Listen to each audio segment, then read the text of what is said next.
ആകാശവാണി. നമസ്കാരം.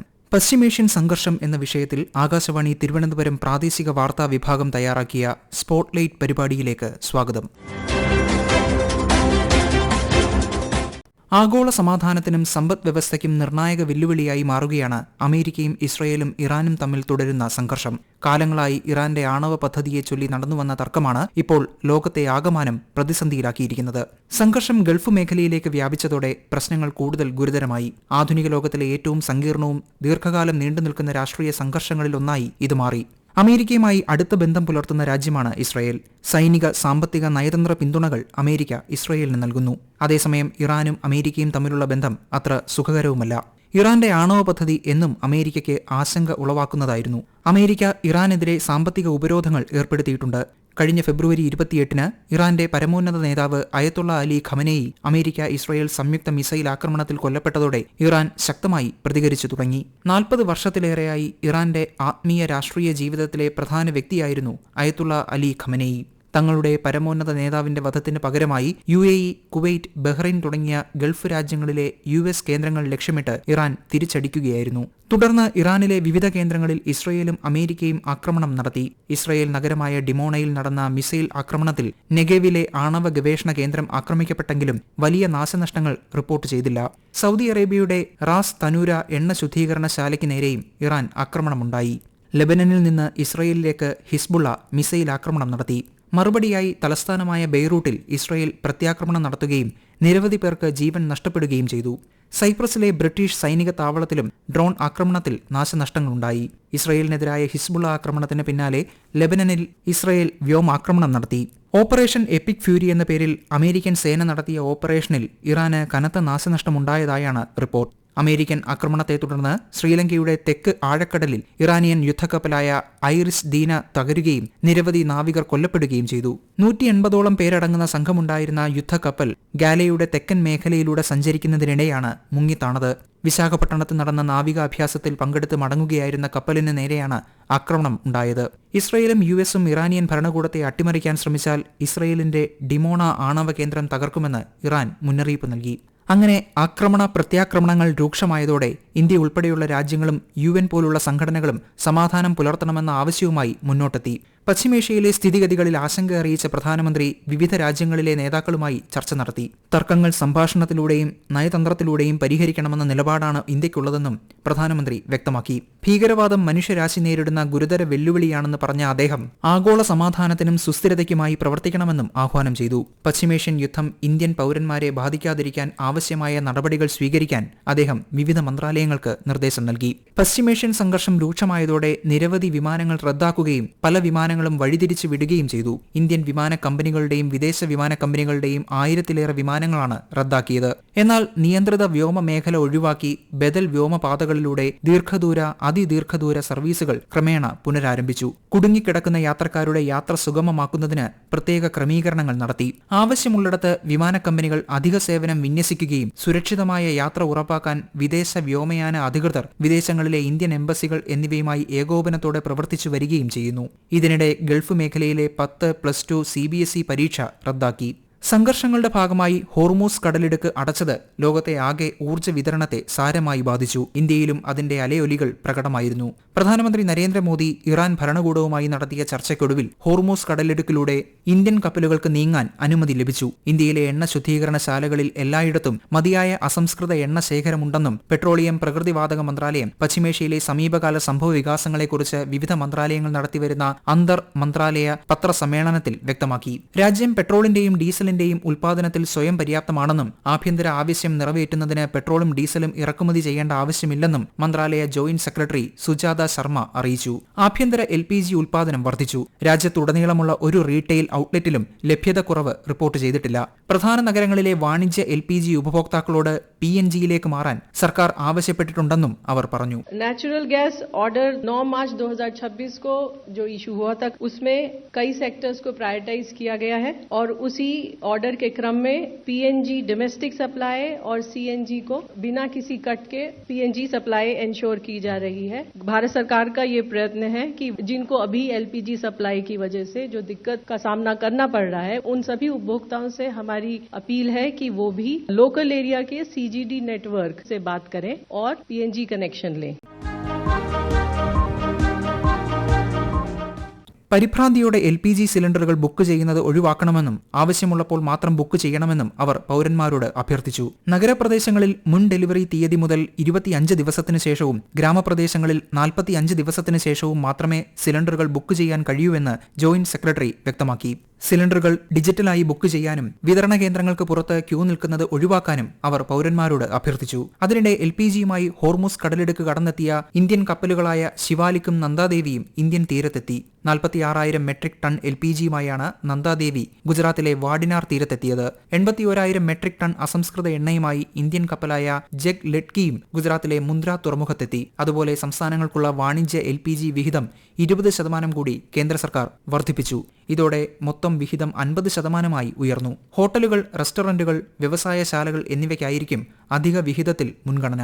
ഗൾഫ് മേഖലയിൽ ഇന്ത്യൻ നാവികരും കപ്പലുകളും സുരക്ഷിതരാണെന്ന് തുറമുഖ, ഷിപ്പിംഗ്, ജലപാത മന്ത്രാലയ സ്പെഷ്യൽ സെക്രട്ടറി രാജേഷ് കുമാർ സിൻഹ പശ്ചിമേഷ്യയിലെ സമീപകാല സംഭവവികാസങ്ങളെക്കുറിച്ച് ഡൽഹിയിൽ വാർത്താസമ്മേളനത്തിൽ പറഞ്ഞു. കൺട്രോൾ റൂമിൽ ലഭിച്ച 125 ഫോൺ കോളുകൾക്കും 450ഓളം ഇമെയിലുകൾക്കും മറുപടി നൽകിയതായും ശ്രീ രാജേഷ് കുമാർ സിൻഹ പറഞ്ഞു. भारतीय फ्लैग के जहाज और नाविक सभी सुरक्षित हैं.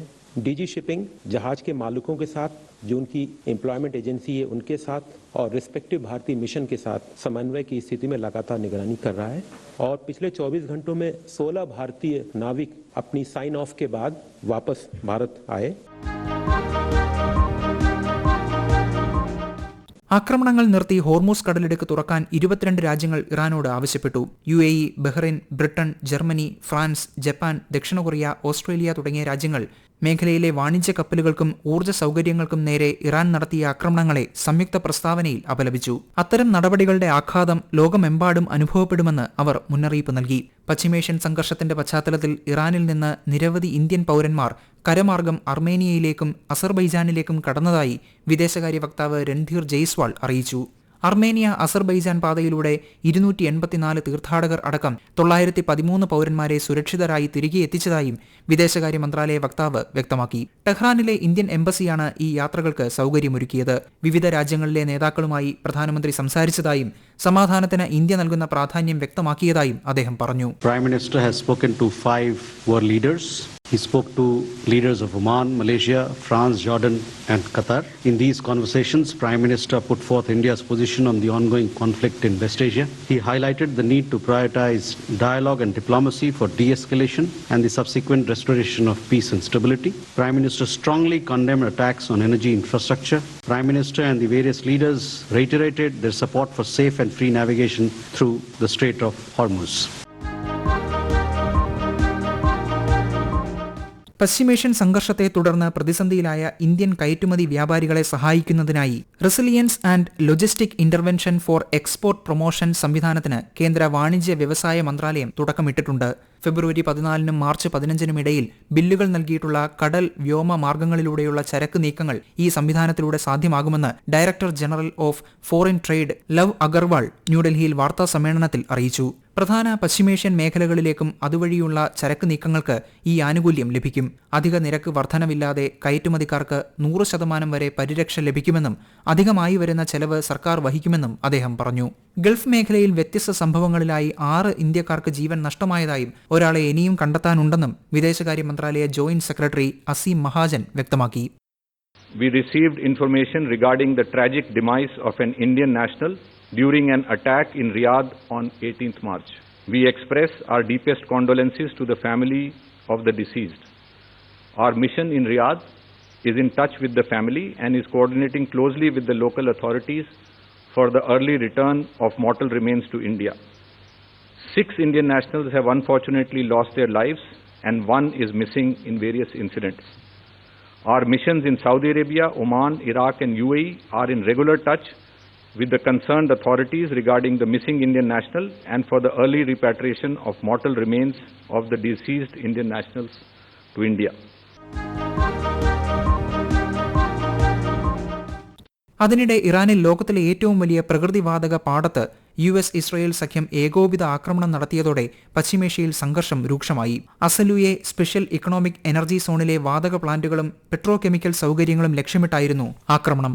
ഫെബ്രുവരി 28-ന് സംഘർഷം ആരംഭിച്ചതിനു ശേഷം ഇറാന്റെ ഊർജ്ജ അടിസ്ഥാന സൗകര്യങ്ങൾക്കെതിരെ നേരിട്ടുള്ള ആദ്യ ആക്രമണമാണിത്. ഇസ്രയേലിനെതിരായ ഇറാനിയൻ മിസൈൽ ആക്രമണങ്ങളും ഹോർമൂസ് കടലിടുക്കിലെ ഉപരോധവും ഇറാൻ തുടരുകയാണ്. സൗദി അറേബ്യ, UAE, ഖത്തർ എന്നിവിടങ്ങളിൽ ജീവനക്കാരെ ഒഴിപ്പിക്കാൻ ഇസ്ലാമിക് റവല്യൂഷണറി ഗാർഡ് കോർപ്സ് ആവശ്യപ്പെട്ടു. സംഘർഷം വ്യാപിക്കുന്നത് പ്രാദേശിക സ്ഥിരതയ്ക്കും ആഗോള ഊർജ്ജ സുരക്ഷയ്ക്കും കടുത്ത ഭീഷണിയാണെന്ന് ഖത്തറും UAEയും പ്രതികരിച്ചു. ഊർജ്ജ സ്രോതസ്സുകളെ ലക്ഷ്യമിടുന്നത് ആഗോള ഊർജ്ജ സുരക്ഷയെ അപകടത്തിലാക്കുമെന്ന് ഖത്തർ ചൂണ്ടിക്കാട്ടി. ഖത്തറിലെ ഊർജ്ജ പദ്ധതികൾക്ക് നേരെയുള്ള ആക്രമണം ഇറാൻ അവസാനിപ്പിച്ചില്ലെങ്കിൽ ശക്തമായ തിരിച്ചടിയുണ്ടാകുമെന്ന് അമേരിക്ക മുന്നറിയിപ്പ് നൽകി. ഇറാന്റെ സൗത്ത് പാർസ് ഗ്യാസ് ഫീൽഡ് ലക്ഷ്യമിടുമെന്നും US പ്രസിഡന്റ് ഡൊണാൾഡ് ട്രംപ് വ്യക്തമാക്കി. ഖത്തറിലെ റാസ് ലഫാൻ ഇൻഡസ്ട്രിയൽ സിറ്റിക്ക് നേരെ ഇറാൻ നടത്തിയ ആക്രമണത്തിൽ കനത്ത നാശനഷ്ടങ്ങളാണ് ഉണ്ടായത്. ആക്രമണം പരമാധികാരത്തോടുള്ള വെല്ലുവിളിയാണെന്നും ഇറാനിയൻ സൈനിക അറ്റാഷേമാർ ദോഹ വിടണമെന്നും ഖത്തർ നിർദ്ദേശം നൽകി. ഇസ്രായേൽ ലെബനൻ അതിർത്തിയിൽ ഇസ്രയേലും ഹിസ്ബുള്ളയും തമ്മിലുള്ള ഏറ്റുമുട്ടലും രൂക്ഷമാണ്. തെക്കൻ ലെബനനിൽ ഇസ്രയേൽ ആക്രമണങ്ങൾ ശക്തമാക്കിയിട്ടുണ്ട്.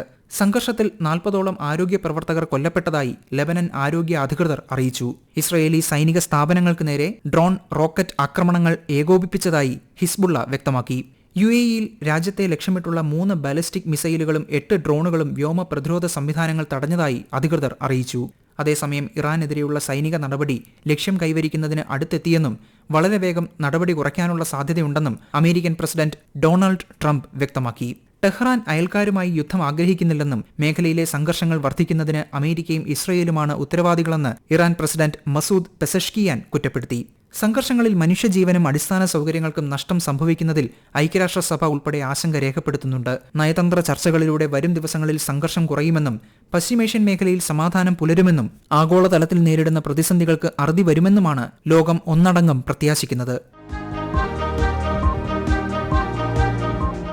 പശ്ചിമേഷ്യൻ സംഘർഷം എന്ന വിഷയത്തിൽ ആകാശവാണി തിരുവനന്തപുരം പ്രാദേശിക വാർത്താ വിഭാഗം തയ്യാറാക്കിയ സ്പോട്ട്ലൈറ്റ് പരിപാടി ഇവിടെ പൂർണ്ണമാകുന്നു. ഏകോപനം ലിമി G. നായർ. തയ്യാറാക്കിയത് കൃഷ്ണ പ്രകൃതി, പാർവതി വിജയൻ. അവതരണം കിരൺ ശങ്കർ.